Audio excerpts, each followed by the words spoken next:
Trump's idiotic and illegal war of aggression with Iran may have very well led to the downfall of his own business dealings with the Saudi Arabian government and the LIV Golf Tour. This is going to be really interesting because we're finally going to be able to see who Donald Trump is beholden to. Because his little illegal war made his golf tournament go bye-bye.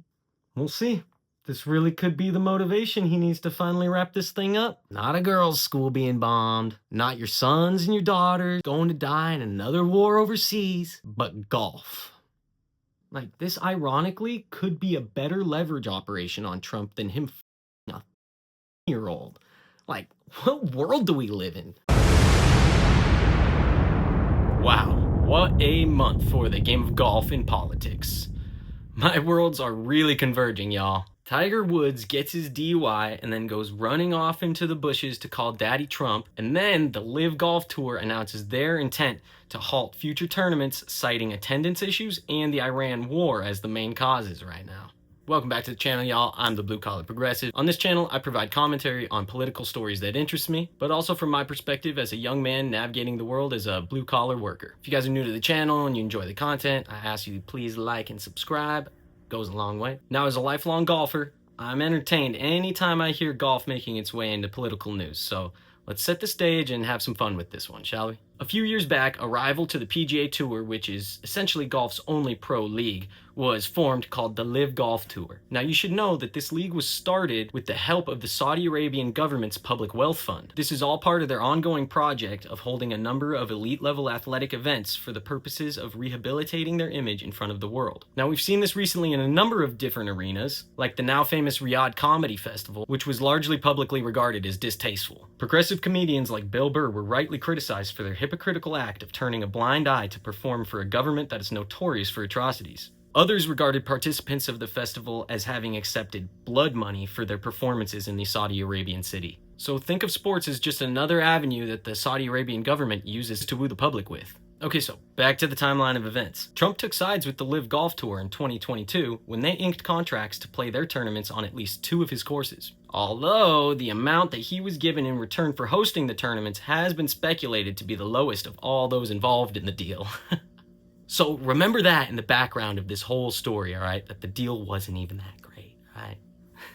But let's be clear, the whole deal from the jump was corrupt to its core. We can make fun of the size because we know that that kind of thing gets under his skin, but no matter the amount, realize that this was a way for Saudi Arabia to funnel money from their public wealth fund directly into Trump's pockets with the hopes of gaining favor, obviously. But there's no honor amongst thieves, and Saudi Arabia has found themselves to be a target in this ongoing war with Iran. So they thought that this golf venture was going to gain influence on Trump, and then the maniac goes and starts a massive war right next door to them. So here's where the breaking news fits in. The government of Saudi Arabia has signaled its intent to stop funding the LIV Golf Tour. And amid this ongoing war with Iran, we can't help but wonder that this has anything to do with their decision not to continue the tour. And so this is where it starts getting funny.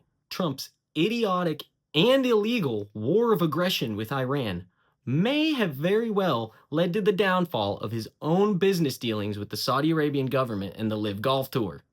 Ha!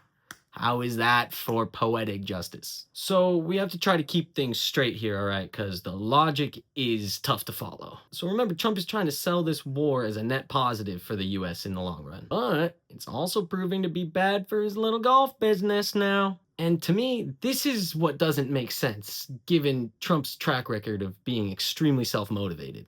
So what's Trump's plan here? Why does it seem to contradict itself? Is there even a plan? Well, I really don't think Trump saw any of this coming. Trump and Netanyahu thought that they could start this war in Iran and keep the issue contained. Well, one thing that was learned was that Iran had a major point of economic leverage on the world that could be turned into a weapon of war when exerted control over. And of course, we're talking about none other than the Strait of Hormuz. And that's proven to be a big enough obstacle on its own, but what if the Strait of Hormuz is not the only point of leverage against Donald Trump in that region? So looking back, I really think that you could read the entire LIV golf thing as a leverage operation against Trump. So looking back, I really think that you could read the entire LIV golf thing as a leverage operation against Trump. They gave him the tour and they let him be their star boy. But the Saudis knew in the back of their minds the whole time that they could take it away. It became a chess piece. And if you're wondering why Jimmy Carter had to sell his peanut farm when he became president, you can see why it's not the greatest thing for our presidents to be operating such large-scale businesses that are linked so directly to the economics of the world. Like, he really went and gave himself an Achilles heel, that dummy. So all we know is that this war has just been all around utter embarrassment for Trump on so many different levels. Just being humiliated on the world stage, left and right. Learning about all of America's vulnerabilities in real time. It reminds me of one of my favorite quotes of all time. God created war so Americans could learn geography. That's by Mark Twain, y'all. How true is that? This is going to be really interesting because we're finally going to be able to see who Donald Trump is beholden to. Because his little illegal war made his golf tournament go bye-bye. We'll see. This really could be the motivation he needs to finally wrap this thing up. Not a girls' school being bombed. Not your sons and your daughters, your sisters, your brothers going to die in another war overseas. But golf. I mean, this may truly be the only way to negotiate with this man. Like, this ironically could be a better leverage operation on Trump than him a year-old. Like, what world do we live in?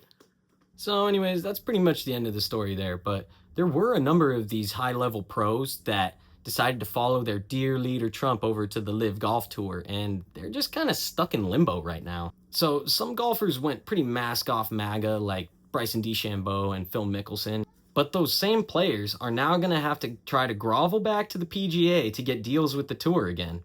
How they left will likely determine the terms of their new contracts with the PGA. So these guys went and said F you to the PGA a couple years ago when their daddy decided to partner up with none other than Saudi Arabia to make a rival golf tour.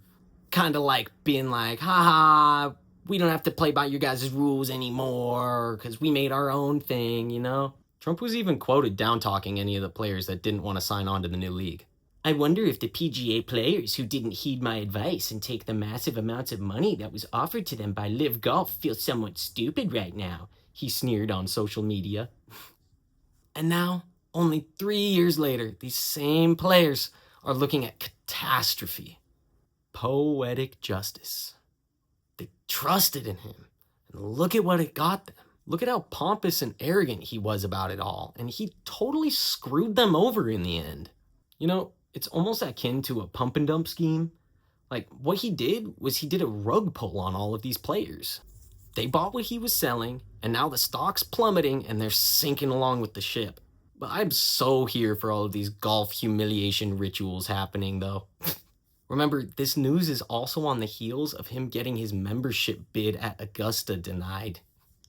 So, you know he's really feeling the anger from all of this bad golf news.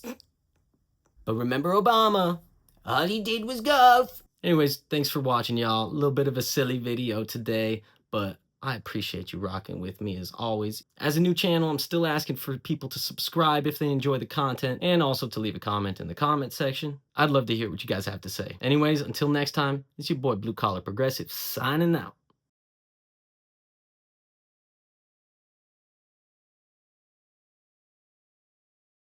And to me, this is what doesn't make sense, given Trump's track record of being extremely self-motivated.